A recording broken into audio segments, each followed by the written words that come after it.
There's more to being a Buffalo Bills fan than breaking tables. Welcome to the More Than Breaking Tables podcast, a show about what really makes up the greatest fan base in the NFL. We're talking football with experts and fans from around the country. Here's your host and proud member of Bills Mafia, Connor Cobus. What is up, Bills Mafia? We are back and live and better than ever. Do not adjust your screens. You are looking at three individuals on our episode today. We are bringing up to all those loyal listeners from way back in 2020, a special guest, Coach Mike Pasquale. This is your first time meeting Coach Mike. We're going to recap the Dolphins game. Coach Mike, thanks for being on the show. Well, thank you very much for inviting me. I'm looking forward to it. So with the game against the Dolphins, the Bills took control of that. It was a little closer than expected. The big interception from Bernard at the end of the game to seal the victory. The AFC East looks in shambles, Coach Mike. The Bills are undefeated. We have a 2-game lead. What week this year do you think the Bills are going to clinch the AFC East? Boy, I would say we probably looking at probably week 13 or 14 because the teams I think are struggling. They're all rebuilding in my mind. And this is a Buffalo open chance to obviously get to the number one seed. I think that's the most important thing this year. For sure. And Pasquale, with the game against the Dolphins, a lot of fans were talking about the lack of the deep ball in that game. Josh was kind of doing his own version of Trent Edwards for all those drought Bills fans. A lot of short, intermediate passes. How did you assess the offense overall? We did put up 30 points again. What was your takeaways from the game? Yeah, before we get to that, let's not rush to the end of the show. I just want to thank everybody who's listened to the program so far. I mentioned to you, Connor, that we had the most views on our YouTube channel that we had since we started this podcast. What week are we at? We started preseason, so 6 or 7. Yeah, so thank you for those people that have checked out the show. If you've checked out the show on YouTube, please make sure you subscribe, hit the thumbs up or thumbs down button, interact. Don't be afraid to leave a comment, too, on the Facebook post with the show. We want to hear from more people out there. But, yeah, I know a lot of Bills fans, a lot of irrational, immature Bills fans, I consider myself a mature Bills fan, are going to be not happy with the performance. They thought maybe we should have scored 72 points, but 31-21 victory. I got some takeaways from the game, but we got a bit of a round robin here tonight. I want to make sure everybody else gets their time in. All that matters, we're 3-0. Yes, there's definitely some things we need to clean up during that game, but that will come with time. Got the Saints coming in this coming Sunday, but let's just kind of go around and talk about just some takeaways from the game, what you saw, what you liked, what you didn't like. Coach Mike, obviously you're coming from the perspective of a former coach. I am just a fan. You know my football journey. Connor, I know your football journey, so let's kind of go around here and get some more specific thoughts on the game. So anyway, what I took from the game is that I thought Buffalo's offense really controlled it from the get-go of rebounding from Miami's first, blow to us, scoring first. But I think we kind of got it pretty much settled. And what I thought took place is once we missed a field goal, somewhere in the second quarter, what have you, things started going a little bit of disarray. And I thought they got really conservative and started overthinking what they want to do offensively. I thought the Bills' defense really was learning on the fly. They handled third down not really well. I thought they played first and second down excellent, but gave up the third down play. A couple missed blitzes, a couple missed tackles. I think they really missed Milano with the inside middle linebacker position.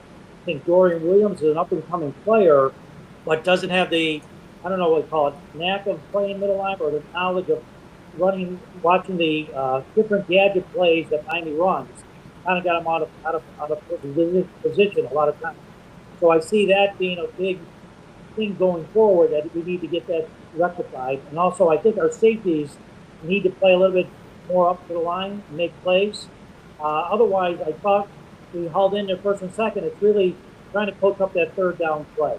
And what we do is we attack with blitzes, but then we back off in the back end. And it's almost like, well, we're giving them first down, but they're afraid to give up the deep ball. I think that has to be tightened up. But overall, I thought it was a good game. I think Josh wanted to go off on Miami in the second half, but it was a lot of indecision of whether they want to go deep ball or short ball, and I think that'll happen next week. Yeah, you mentioned one of the issues on the defensive side of the football was third down defense, and Tua was like 8 of 10 on third downs. We talked about taking away his first read. He had a couple good routes to Jalen Waddle. They were able to move the chains. Do you think the Bills need to be more aggressive on the defensive end, or would you rather have them do the bend but don't break mentality and make sure to just hold teams to field goals? Well, if you look at what Kansas City does, they usually let them, not play a little more softer defense up through like to the 40-yard line. And after the 40-line, blitzers are coming, they're tightening up. Buffalo notoriously will play better defense as they get closer to our end zone. The 20-yard, 30-yard in, watch we tighten up a little better. But once again, when we need third down stops, I don't care if it's on the other team's possession or what have you, that eats up clock, that takes the ball away from Josh. I'd rather see them be more aggressive early in the possessions and not be so waiting to the end, because that eats up the time clock. And Josh, anytime you give him the ball, we can score at any time in the game. So I'm looking for us to tighten up. I will say I'm looking. We're having some technical difficulties there, but I'm not even going to say that it's a bend but don't break defense. It seems like it's just a defense to slow down the offense until they inevitably score. That Jalen Waddle touchdown that was scored there, I probably could have scored that touchdown. Tyreek Hill had a pretty easy looking touchdown there as well. So I don't know, again, I'm not the defensive genius over here, but I know we do have some reinforcements coming in the form of 2 defensive linemen. We'll see what other adjustments we can make. But, yeah, the defense is definitely something that really needs to start rounding into form. Yeah, I couldn't agree more. And I think one thing that's separating the Bills from the other teams in the league over the past 7-8 games dating back to last year is that we're taking care of the football. We're not turning it over. The defense might give up plays, but Bernard's pick sealed the game for us. So we're kind of playing that game with the opponent where let them make the mistakes. We're going to take care of our game, and that's how we're going to go about things. Yeah, I think Coach, are you hearing us? Yeah, I think McDermott does a great job of enhancing that. Protecting the football is number one priority. I think we're at, 15, 20 some games that we are never have lost a turnover battle. So that is huge in the NFL. Not turning the ball over. If you watch, guys are protecting it, 2 hands, what have you, to make sure we're not giving the ball up or throwing, and Josh is not throwing risky balls for the sake of trying to get a chance in. So protecting the ball has done excellent job for us to move forward in our position. Yeah, another takeaway that I have from this game is I was never nervous that we were ever going to lose this game. Yes, it was a close game, but in the end, it's still the Dolphins. In my personal opinion, just by paying attention to media coverage that Tua and Mike McDaniel get, they both get the benefit of the doubt. For some reason, the media loves Tua. They love Mike McDaniel. I don't understand why people like Mike McDaniel. I think he's an idiot, plain and simple.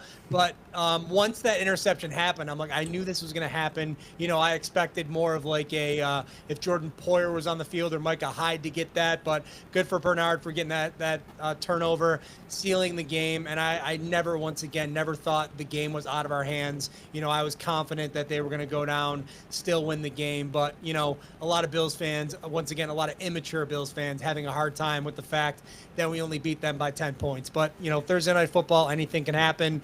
Both teams coming off of a short week. So, it is what it is. We'll see what happens when we play them again in November. Exactly. And one thing, huge play of that game was when the Dolphins got the roughing the punter penalty to extend the Bills' drive. Even if that didn't happen, the Bills downed that punt at the 2-yard line. So the game was tied in the fourth. Miami would have had to drive 98 yards to score on us. Bottom line, if Josh has the ball with a chance to win or tie the game, I feel good about the Bills' chances. And that'll kind of transition us as we look forward to a game that Coach Kobus... Let me throw one more thing. Yeah, go ahead. And I want to get both of your opinions as a fan. Again, I try to be a better fan. I try to be a more mature fan. And I don't like cheering penalties, but that is one of those games where you feel like you have to cheer penalties just because, the NFL has gotten you to that point. You're almost like trained like Pavlov's dog. You're looking for that flag. You're looking for that penalty. And I watched a lot of football this weekend, and I'm seeing a lot of quarterbacks on third down throwing that deep ball, looking for that pass interference call. And once again, it just comes back down to the current state of the NFL. And I think that could hurt the NFL down the road when it comes to, once again, looking for those penalties and taking away the emphasis off of the play on the field.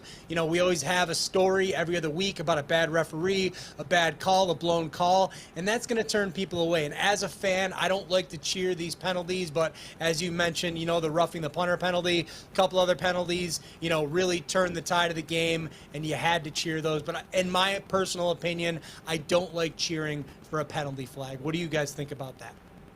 Well, I've seen enough football where penalties become a issue if it changes the game. The two hardest ones to call, obviously holding on the offensive line, especially if a defensive lineman slips or falls down. It's almost like, well, how did he fall down? Well, you must have grabbed him, threw him down.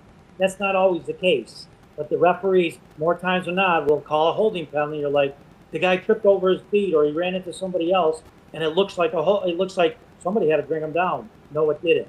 I think pass interference coverage of the deep ball, that's one of the hardest things. Everybody's looking for that. Oh, just blind them. Didn't look at the ball, what have you. Cornerbacks are the toughest position to get away with not getting an interference call. And the receivers will try to, if they don't think they can catch it, will try to play act or what have you to try to bring emphasis to the call. And that's where referees really should tighten it up and say, knock it off. Don't make it look like I'm the problem. You didn't catch the ball or the ball was overthrown. So hopefully that can be addressed. But otherwise, it is a tough call. You don't want that to change the game, but it's part of the game, right? So we move forward for it. It's a necessary evil, as they say. Yes. Yeah, definitely. And moving into this Sunday's game, we have what Bills fans love, a Sunday 1 o'clock game in September, great weather, and the 0-3 Saints come into town. They're the worst team in the NFL. We know about Coach McDermott getting the Bills ready to play. Coach Kobus, take us into the mindset of a coach when the Bills are clearly one of the better teams in the NFL. How do you treat this game against a team that's far inferior to you? Well, I don't think you go in the locker room saying, hey guys, if we get up by halftime, you guys are going to play the second, the second stringers, right? You're going out there and say, we still have to perform at a high level. NFL football is week by week league. You can get beat by anybody. I don't think McDermott has ever let his team down saying we're have a lesson appointment today. We're going to take it easy on it, or we're not going to play all out. What I'd like to see happen is, I think what's going to happen is the Bills are really going to be aggressive, going out, trying to put them out in the first half. If they can do that, I think that'll be able to put backups in the second half. So that is the ultimate goal in this game. New Orleans is just a rebuilding tool right now. They don't have the quarterback they want. They got a new coach, new defensive coordinator. It's all starting from square one. So they're looking for our early draft pick next year. But like I said, Bills can only control who they got on their schedule. I think it's kind of like not a bye week, but it's a game they should have without any problem. Yeah, no doubt. And I know what you're saying about that. Any given Sunday, I don't think Saints fans even think there's a chance they can win on Sunday. Just being reasonable with the way their season's gone. Spencer Rattler at quarterback. They just went out to Seattle and got blown out. I just don't see any way that They were competitive in the first two games. I mean, they played at home, though. So it's a tough road. I mean, NFL football on the road, that's what I think can happen, right? I mean, so I think, like you said, you don't take them lightly, but I think you have, hopefully you can get a halftime lead that, can put them away and not have them think about being in the game. Speaking of that, we forgot to tease toward the end of the show, Coach Mike will have his 3 lead pipe locks for NFL Week 4. As we speak of that, the Saints are 16.5-point underdogs. Do you think the Bills cover that large number? Well, I got my sunglasses on for a reason. My picks have been so hot that I feel like I got to keep them on, right? So I will tease this at the end. I think I told you about what I think Buffalo can do in this game. So we'll leave that to the end of the show as I continue to work with you on the best picks of the week. And I also keep them one underdog pick also. Perfect. And for those people that are listening to the show, whether you have Fanatics, DraftKings, if you want your balance and bank account to increase, you listen to Coach Mike, you take his picks, let him do the work. We're talking guaranteed winners. I like that. So I think going into this week, Buffalo at 3-0 could go 4-0.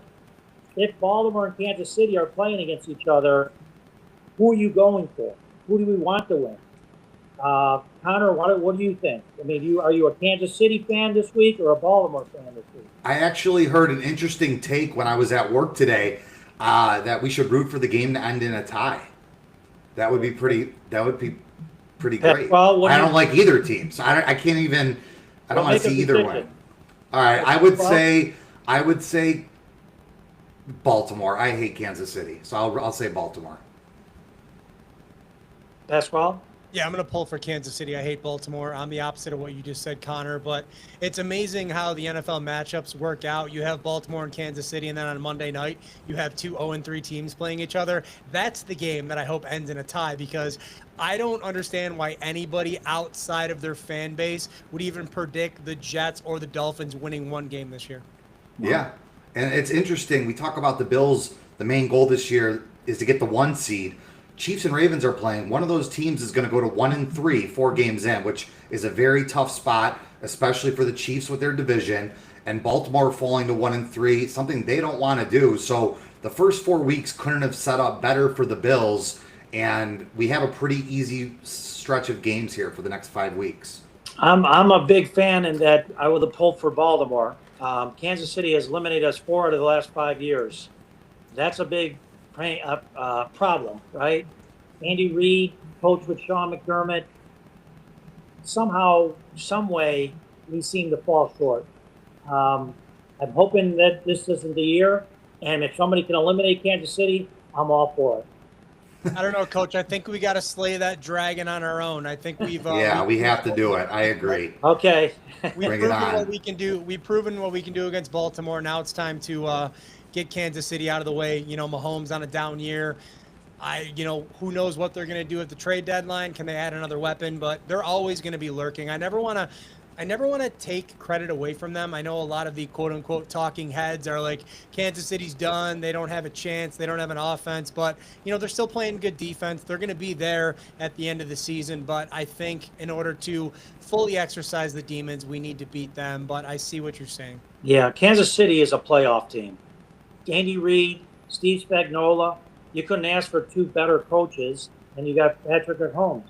So they're like those 3 almost guarantee you a playoff year every year. And that's what they've been doing. They would have been in the Super Bowl the last 3 years or what have you. I don't know how to slay them, but I think the Chargers are up there to take them out. I think Baltimore can take them out, and obviously we can take them out. So one of the 3 happens. That's what we need to have. People are very high on the San Diego Chargers right now, and I'm not gonna be that guy right now. Talk to me in week 11, week 12, week 13, see where they are then. They're off to a hot start. Let's see if they can sustain this. I know Justin Herbert is the flavor of the week, but look at what Houston's doing. Houston is on the downward trend. CJ Stroud not looking like himself. So we'll wait for things to play out and see what happens over in that wild west, as they call it. Yeah, yes. And CJ Stroud, a quarterback that put himself in the top 5 quarterbacks in the league after his rookie year. It's kind of blowing up on social media after he beat Caleb Williams. He gave him advice like he was a 10-year veteran, kind of saying, keep your head up, Rook. And since that picture was taken, Caleb Williams actually has better statistics passing the ball than CJ Stroud, who's been throwing a bunch of picks. It's kind of like karma hits you in the face. And Coach Mike, that Houston Jags game against the Jaguars over the weekend, Houston's out to an 0-3 start. Jag what? Jaguars. Jaguars. Another surprising team, in addition to the Chargers, the 3-0 Colts. What do we think of them? Well, I think Daniel Jones settles him in as a competent quarterback. Is he a great quarterback? No, but he's competent. We got Steve. I think it's Steichen is the coach. Shane Steichen. I think he was offensive coordinator for Philadelphia. I think he calls you a good game plan. Daniel Jones was executing it.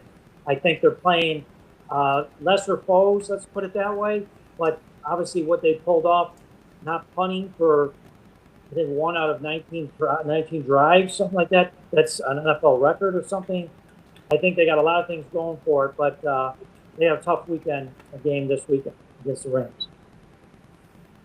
Yeah, not to mention they lost their owner in the offseason, Jim Irsay passing away.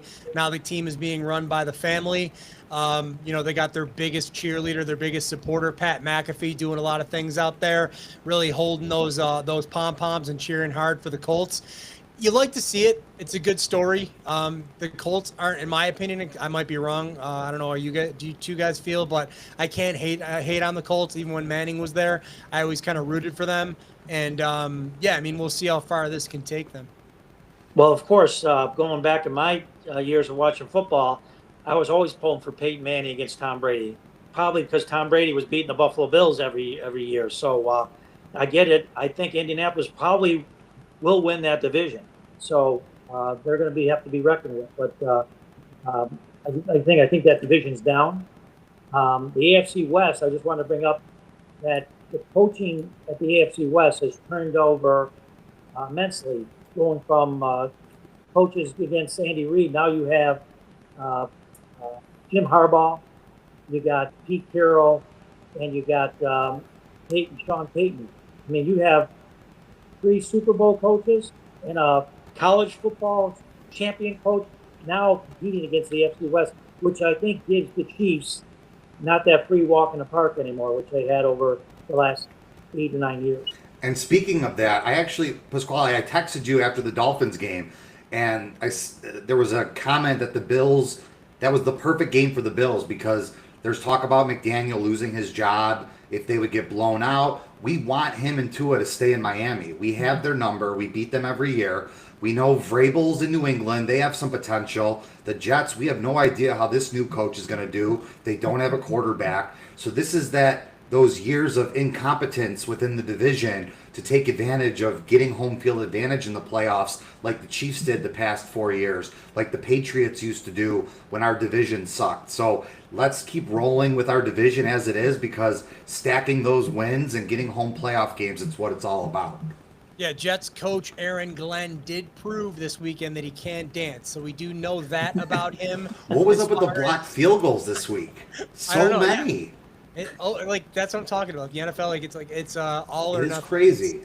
Put all their eggs in that basket this weekend. Sure. Coach Mike, I'm going to take a quick moment to talk about how we have a bunch of more viewers. People are tuning into the show. We've actually started to get questions from fans. And I actually have one from Peter from downtown Buffalo. He says, Coach Mike, why are the Bills the only team that can't stop King Henry? Well, I don't know. I think the Buffalo Bills defense is a read and react type of defense. I think it takes us a quarter or two to figure out what we want to do with the Baltimore Ravens. I think we're light up front. Even though we're tall, we're light. Our linebackers are undersized. We need to bring more of a pop and bring more beef to the line if we're going to stuff Henry going forward. So I think it's a coaching change that McDermott will have to do if we face them in the playoffs.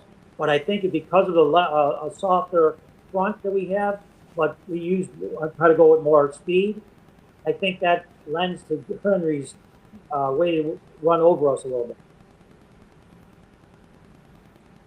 And that's great as we look into week 4 that we talked about. We're getting close to the end of our show, and we're getting ready for that epic Coach Mike lead pipe locks that we spoke of.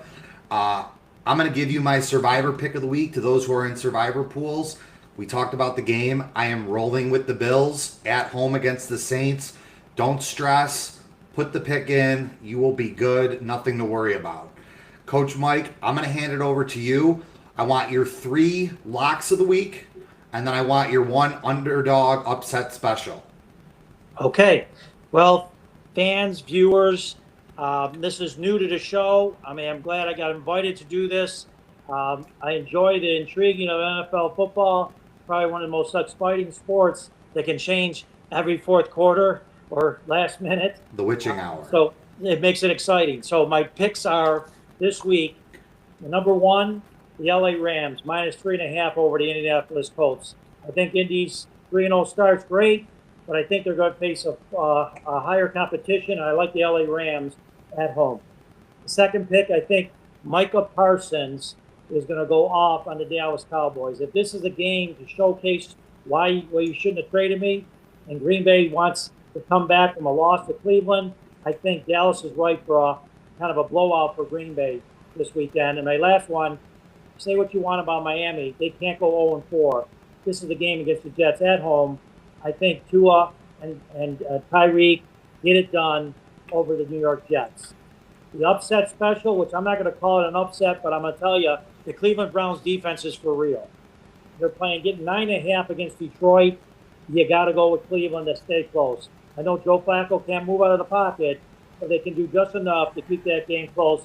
And Detroit coming off a blowout win, not a blowout win, but a high-scoring event in Monday night against Baltimore, is due for a letdown there. So those are my picks for the week. I appreciate it. Thanks for coming on. Thanks for inviting me to come on, and I really enjoyed it. Well, thanks for coming on, Thanks, Coach Coach Mike. We really enjoyed having you. It's been another real week here at More Than Breaking Tables. We're excited for Sunday. The 1 p.m. kickoffs are back. Pasquale, I'm going to kick it to you to plug a big event coming up this weekend, and as well as give your tags.